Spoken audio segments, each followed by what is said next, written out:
Un niño de apenas 5 años es dejado por su propia madre en la puerta de un correccional para menores en Ciudad Juárez. No hay abrazo de despedida, no hay promesa de regreso pronto, solo el eco de unos pasos que se alejan y un portón que se cierra. Ese niño se llamaba Alberto Aguilera Valadez. El mundo, años más tarde, lo conocería como Juan Gabriel.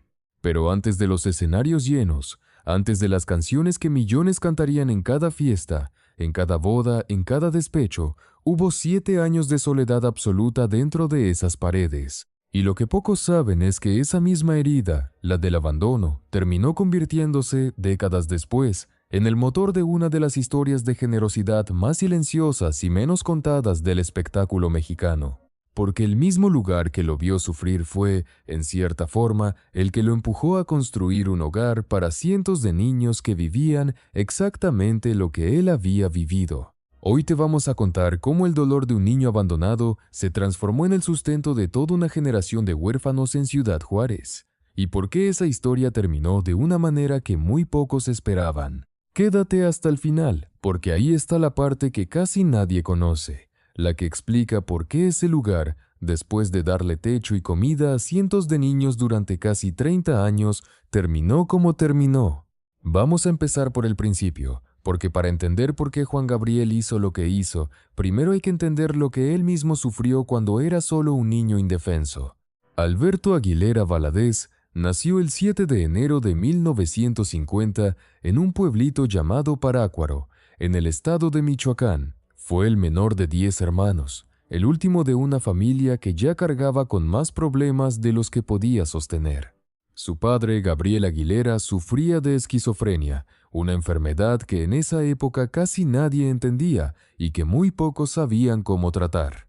Cuentan que, en uno de sus episodios más graves, el padre de Alberto quemó el cultivo de maíz del que la familia dependía para sobrevivir. Fue ese incidente el que obligó a la madre, Victoria Valadez, a tomar una decisión desesperada: mudarse con todos sus hijos a Ciudad Juárez, en busca de una oportunidad que en Michoacán ya no existía. Pero llegar a una ciudad nueva sin dinero, sin apoyo y con 10 hijos que alimentar no resolvió el problema, apenas lo trasladó de lugar. Victoria, ya viuda de hecho porque su esposo tuvo que ser internado, se encontró sola, sin los recursos para mantener a una familia tan numerosa. Y así, cuando Alberto tenía solamente entre 3 y 5 años, según distintas versiones de su propia historia, su madre tomó la decisión que marcaría el resto de su vida. Lo llevó a la Escuela de Mejoramiento Social para Menores de Ciudad Juárez, un internado estricto pensado para niños en situación vulnerable. Imagínate por un momento lo que eso significa para un niño tan pequeño. No hay forma de explicarle a un crío de 5 años por qué su mamá lo está dejando en un lugar lleno de desconocidos. Años después, ya convertido en una leyenda de la música, Juan Gabriel recordaría ese momento con una frase que se te queda grabada. Dijo que a esa edad uno no conoce la palabra abandono, pero sí sabe lo que está pasando. Sabes que quieres estar con tu madre y ella no está. Durante los siguientes 7 u 8 años, el pequeño Alberto vivió prácticamente solo dentro de ese internado. Su madre lo visitaba con muy poca frecuencia. Algunos relatos hablan de solamente una vez al año. La rutina era dura: estudios por las mañanas y disciplina estricta el resto del día, en un ambiente que, según contó él mismo en distintas entrevistas, estuvo marcado también por maltratos por parte de otros internos. Fue en ese lugar donde, casi como un consuelo frente a tanta soledad, el niño encontró algo que le cambiaría la vida para siempre: la música. Un carpintero que trabajaba en el internado le enseñó las primeras nociones de piano y guitarra, y ese pequeño gesto terminó siendo la semilla de todo lo que vendría después. Pero lo que de verdad transformó su destino fue el cariño de 2 personas que trabajaban en aquel lugar: la directora del internado, Micaela Alvarado, y un maestro llamado Juan Contreras. Ellos vieron algo en ese niño que nadie más parecía notar, y se convirtieron en una especie de figura paterna y materna para él en medio de tanta ausencia. Fue tanto el cariño que sintió por ellos que, cuando finalmente pudo elegir su propio nombre artístico años más tarde, decidió honrar a ambos. Tomó el Juan en honor a Contreras, y el Gabriel en memoria de su padre fallecido, cuyo segundo apellido era precisamente ese. Así nació, de la fusión entre el dolor y la gratitud, el nombre que después conocería el mundo entero, Juan Gabriel. A los 12 o 13 años, según las distintas versiones de su historia, Alberto finalmente se escapó del internado. Algunas fuentes cuentan que lo hizo mientras sacaba la basura, aprovechando un momento de descuido para simplemente no regresar. Otras dicen que escapó ya con 16 años, buscando desesperadamente una vida diferente. Lo cierto es que, sin importar la edad exacta, ese acto de fuga marcó el inicio de una nueva etapa, la de un adolescente decidido a convertirse en artista, sin importar lo que tuviera que sacrificar para lograrlo. Y aquí es donde el mini misterio de este primer bloque encuentra su respuesta, aunque solo sea el comienzo de una historia mucho más grande. Ese niño que fue abandonado y que sobrevivió gracias a la música que aprendió dentro de un internado, jamás olvidaría lo que se siente estar solo, sin nadie que te espere, sin un lugar al que puedas llamar hogar. Y esa memoria, ese dolor que cargó durante toda su vida, sería precisamente lo que años después lo llevaría a construir, con sus propias manos y su propio dinero, un refugio para que otros niños no tuvieran que pasar por lo mismo que él pasó. Y eso no es lo más impactante de esta historia. En unos minutos vas a descubrir cómo fue exactamente que Juan Gabriel, ya convertido en una superestrella de la música, decidió regresar al mismo tipo de lugar que lo había marcado de niño, pero esta vez para construir algo completamente distinto. Un hogar donde cientos de niños sin padres o sin recursos pudieran crecer con la dignidad que a él le fue negada. Si todavía no te has suscrito a este canal, este es el momento perfecto para hacerlo, porque aquí vas a encontrar las historias más profundas y menos contadas de los artistas que marcaron generaciones enteras, contadas con el respeto y la investigación que estas vidas merecen. Dale a suscribirte, activa la campanita y quédate, porque lo que viene después de este punto es todavía más conmovedor. Después de escapar del internado, la vida de Alberto no se volvió fácil de la noche a la mañana. Todo lo contrario, empezó cantando en bares humildes de Ciudad Juárez, ganándose unos cuantos pesos con las primeras canciones que él mismo componía. Vivió en la calle, trabajó lavando ropa para prostitutas del centro de la ciudad y conoció de primera mano la dureza de un mundo que no perdona a quien no tiene apellido ni contactos. Más tarde viajó a la Ciudad de México con la esperanza de tocar puertas en las disqueras, pero ni siquiera ahí la vida le dio tregua. Fue acusado injustamente de robo y terminó pasando 18 meses en prisión, un episodio que él mismo relató en años posteriores como una de las etapas más oscuras de su juventud. Pero de esa oscuridad, como suele pasar con los grandes artistas, nació una capacidad de sentir y de escribir que pocos compositores en la historia de la música mexicana han logrado igualar. Todo ese dolor, la soledad del internado, el abandono de su madre, la dureza de las calles, se transformó poco a poco en canciones. Composiciones como Yo no nací para amar o Querida no son simples canciones de amor, son, en el fondo, la traducción musical de la historia de un niño que jamás sintió que perteneciera a ningún lado. Cuando Juan Gabriel cantaba Nadie nació para mí, no estaba inventando un personaje, estaba cantando su propia infancia. Con el paso de los años, ese joven que llegó a la Ciudad de México sin nada se convirtió en uno de los compositores más prolíficos e influyentes de todo el continente, con más de 1,800 canciones a su nombre y más de 100 millones de discos vendidos a lo largo de su carrera. El niño abandonado en un internado de Ciudad Juárez se había convertido, contra todo pronóstico, en el Divo de Juárez, en una leyenda que trascendería generaciones. Pero aquí viene la parte de la historia que pocos conocen realmente y que es el corazón de todo lo que te estamos contando hoy, porque el éxito, el dinero y la fama no borraron ni un poco el recuerdo de aquel internado, ni la sensación de abandono que Juan Gabriel cargó toda su vida. Todo lo contrario. Mientras más crecía su fortuna, más fuerte se volvía en él la necesidad de regresar a esa herida y hacer algo con ella. Y así, en 1987, ya siendo una superestrella reconocida en todo México y buena parte de Latinoamérica, Juan Gabriel tomó una decisión que muy pocos artistas de su nivel se hubieran atrevido a tomar: fundar, con su propio dinero, un albergue para niños en situación de calle, huérfanos o hijos de madres solteras sin recursos, en la misma ciudad que lo había visto crecer entre carencias. Ese refugio se llamó St. Jays. El nombre por sí solo ya despertaba curiosidad entre quienes escuchaban hablar de él por primera vez, pero lo verdaderamente extraordinario no era el nombre, sino lo que sucedía dentro de esas paredes. Semjase no era un simple orfanato donde los niños solo recibían techo y comida. Era, en la práctica, una pequeña escuela integral. Por las mañanas, los niños asistían a clases regulares, como cualquier estudiante de primaria en Ciudad Juárez. Por las tardes, durante varias horas, recibían formación musical intensiva. Aprendían a tocar instrumentos, a cantar, a interpretar, exactamente el mismo tipo de conocimiento que había salvado a Juan Gabriel de la desesperación cuando él mismo era un niño en un internado similar. Uno de los jóvenes que vivió en Semjase durante su infancia, un muchacho llamado Antonio Flores, que estuvo interno desde los 7 hasta los 14 años, describió a Juan Gabriel con una frase que resume perfectamente lo que ese lugar representó para tantos niños. Dijo que Juan Gabriel fue un padre para todos ellos, que les dio todo sin pedir nada a cambio.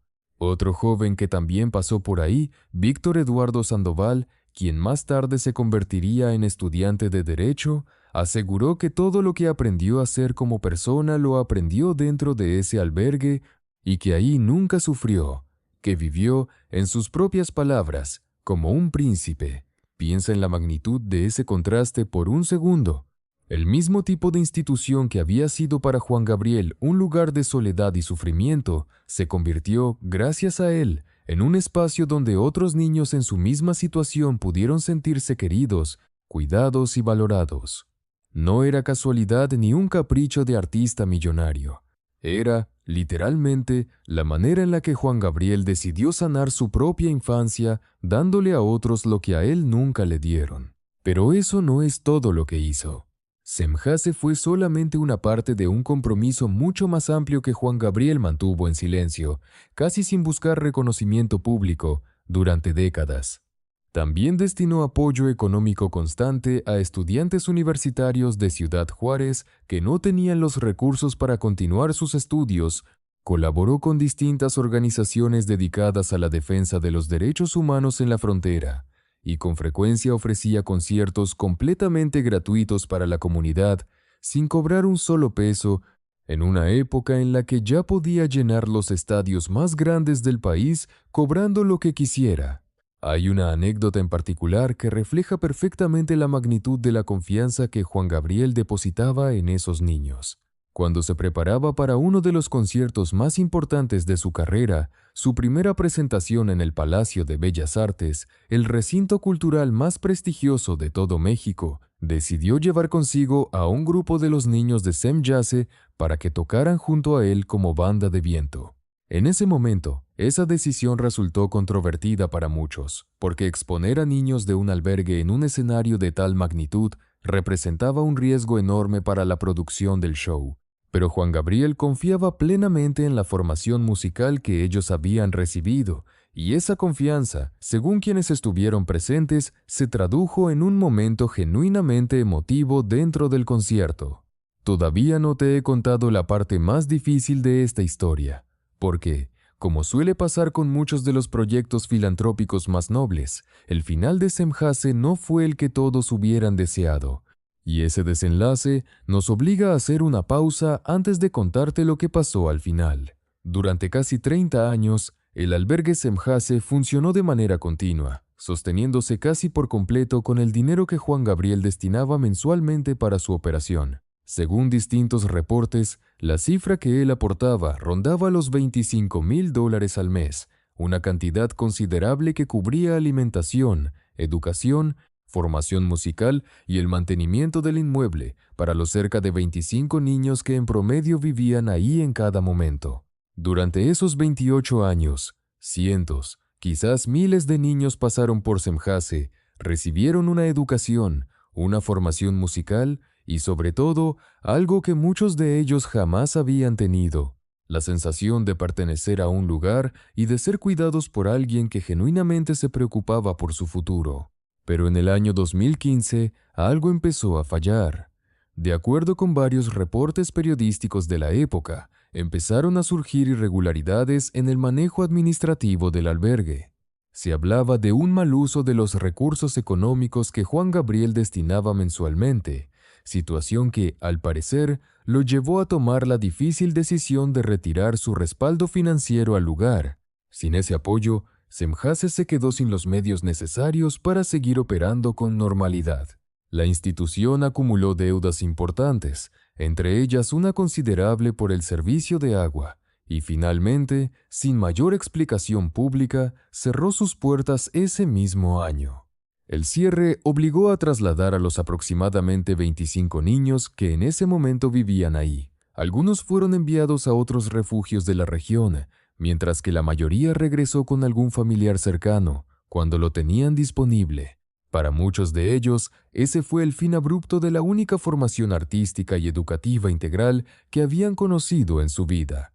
Apenas un año después de ese cierre, en agosto de 2016, Juan Gabriel falleció repentinamente en Santa Mónica, California, a los 66 años de edad, sin haber tenido oportunidad, al parecer, de reactivar o rescatar el proyecto que tanto significaba para él. El edificio de Semjase, ubicado en pleno centro de Ciudad Juárez, quedó abandonado, silencioso, cubierto poco a poco por el polvo del tiempo. Los reportajes que se hicieron en los meses posteriores a su muerte describen el lugar como un espacio desolado, donde ya no se escuchan los gritos, ni las risas de los niños, ni los ensayos musicales de las tardes, apenas el eco de lo que alguna vez fue uno de los proyectos más entrañables de un artista que decidió devolverle a su ciudad lo que la vida, en su momento, le había negado a él. Justo cuando crees que ya conoces toda la historia, ocurre algo que le da un nuevo significado a todo lo que hemos contado hasta ahora. Porque más allá del triste final administrativo de Semjase, lo que realmente perdura, lo que de verdad importa, es el testimonio de cada uno de esos niños que hoy, convertidos en adultos, siguen recordando a Juan Gabriel no como una estrella de la música, sino como la única figura paterna genuina que tuvieron en su vida. Ese es el verdadero legado, el que no se mide en discos vendidos ni en premios, sino en las vidas que efectivamente logró cambiar. Hay algo más que conecta esta historia de manera todavía más profunda y que muy pocos medios se han detenido a explicar con claridad. Juan Gabriel tuvo, además de su hijo biológico, 3 hijos adoptivos, a quienes acogió precisamente de distintos orfanatos, el mismo tipo de institución en la que él mismo había crecido. No fue una decisión casual ni aislada. Fue, en el fondo, la continuación natural de esa misma necesidad de darle a otros niños abandonados lo que él nunca tuvo. Primero adoptó un pequeño al que llamó Alberto Aguilera Jr., y con el paso de los años sumó a otros 3 hijos más, todos ellos rescatados de situaciones de abandono similares a la que él vivió de niño. Esto nos permite entender algo fundamental sobre la vida de Juan Gabriel que va mucho más allá de la música. Cada decisión importante de su vida adulta, desde la fundación de Semjase hasta la adopción de sus propios hijos, estuvo marcada por el mismo hilo invisible que conectaba con aquel niño de 5 años dejado en un internado de Ciudad Juárez. No fue casualidad. Fue una manera consciente y constante de sanar, a través de otros, la herida que él mismo jamás pudo cerrar del todo. Y aquí, volvemos a la pregunta que planteamos al inicio de este video. ¿Cómo fue posible que un niño abandonado en un correccional para menores terminara convirtiéndose en el sostén de cientos de niños en la misma situación que él vivió? La respuesta, después de todo lo que hemos repasado hoy, resulta bastante clara. Juan Gabriel no construyó Semjase por una simple obligación moral de artista exitoso que busca mejorar su imagen pública.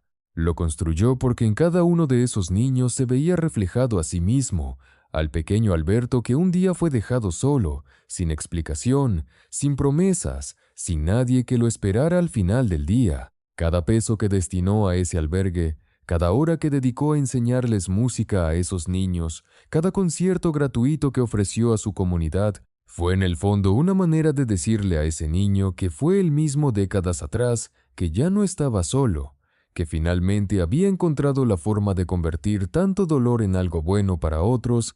La historia de Semjase terminó de una manera que, honestamente, resulta agridulce. Por un lado, está el triste desenlace administrativo, el cierre abrupto, el edificio abandonado que hoy sigue en pie en Ciudad Juárez como testigo silencioso de lo que alguna vez fue un proyecto lleno de vida. Pero por otro lado, y esto es quizás lo más importante de toda esta historia, está el testimonio de cada uno de esos jóvenes que hoy, ya adultos, con profesiones, familias y vidas propias, siguen recordando con profundo cariño al hombre que les dio un hogar cuando nadie más estaba dispuesto a hacerlo. Ese legado, el de haber transformado el dolor propio en refugio para otros, es probablemente uno de los actos más genuinos y menos publicitados de toda la carrera de Juan Gabriel, muy por encima incluso de sus éxitos musicales más grandes.